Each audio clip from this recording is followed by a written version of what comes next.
Team Jackson, what's happening? So I saw a video a couple of days ago by this guy by the name of, I think it's Dan Savage. He's a famous sex advice columnist, and he's a big promoter of polygamy, which, of course is not my cup of tea. And typically when something's not my cup of tea, I just don't drink it. But this video I saw, it was a viral video, and it was titled "Monogamy is Unrealistic." So of course it got my attention. And just to kind of sum up some of his major points, he said that it's unrealistic because it goes against our nature. As sexually wired beings, we're supposed to want to have sex with whoever it is that we see and are attracted to. So it's an unrealistic expectation that we should ever get to a point where we're not doing that. Two, he says in a 40, 50, or 60-year marriage, if somebody steps out of that marriage only 2 or 3 times, then they did monogamy fairly well, which, again, is full of shit, because if somebody stepped out of the marriage 2 or 3 times, typically that means that they only got caught 2 or 3 times. There was a lot more stepping out going on. And before that actual stepping out, there was a series of events that led up to it that were also out of bounds. But that's not where I'm going with this, all right? So just for, foundation purposes, this guy's on the side that says monogamy is unrealistic, it's too high of a standard, therefore we need to throw it all away. I'm on the side that says not only is monogamy completely realistic, but it's the exact same as any other shaped behavior, and I just don't buy that whole excuse about we're naturally wired to do this or that. We're naturally wired to do a lot of things. We're naturally wired to have a lot of impulses that we have to control, a lot of gratifications that we want to indulge in that we have to delay or cancel out altogether. As a child, you want to get things and take things that don't belong to you.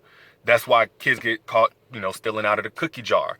And what does a parent do? That parent teaches their child, you cannot take things that do not belong to you. If you don't ask for them and nobody gave it to you, there are going to be consequences whenever you get older. So that behavior gets shaped, right?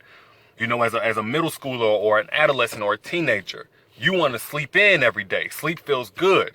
The instant gratification of pressing that snooze button is unparalleled, but you get that behavior shaped at a young age by your parents, because when you get older, you're going to have a job in a well-being that you need to protect, and you can't do that if you sleep in. There are going to be some consequences to face.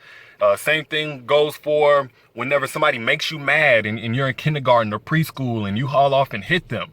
You're supposed to have that behavior shaped, because if you get older and you hit somebody or you hurt somebody or even worse, murder them, there are some real consequences. And if it's murder, you ain't no coming back from that.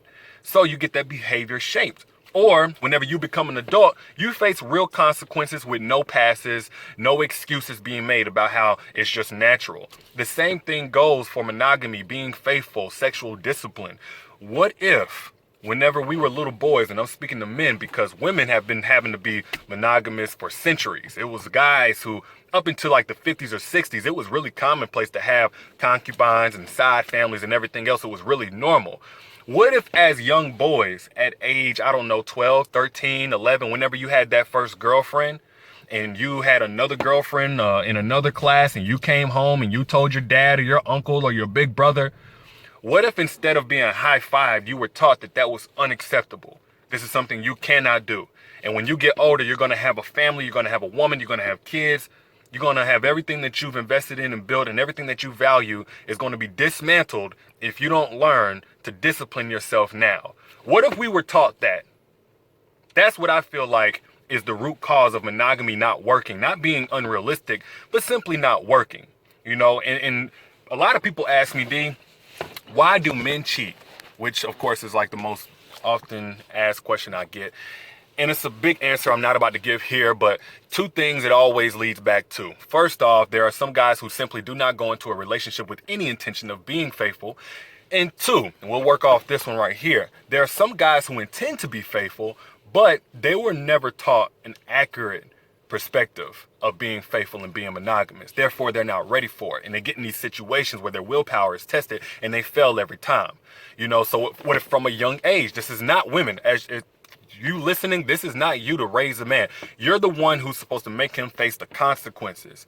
But what if from a young age we were taught, son, Monogamy is whenever you get with a woman, and even though her body goes through changes, you still stay faithful. Even whenever, you're on your first child, and in 9 months, you see her gain a significant amount of weight, her mood changes, it's not as sexy, her walk changes, it's not as sexy.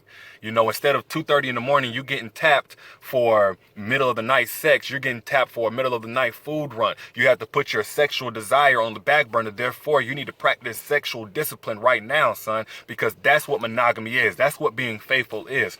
What if we were taught that instead of have sex as much as you can, have as many girls as you can, and then when the right girl comes across you, then it's going to stop you from wanting to have sex with anybody else. And then we have that honeymoon phase where we really don't want anybody else. And then when the honeymoon phase is over, we say, oh, she must not be the right girl, so I'm about to go out and cheat and do my thing.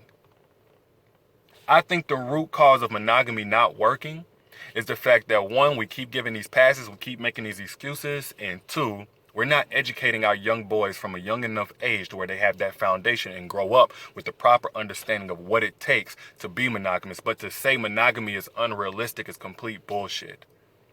I'm one of the few, apparently these days, who still believes in one man for one woman. And I'm not changing on that. Y'all let me know what you think in the comments, though. I'll holler at y'all later. Peace.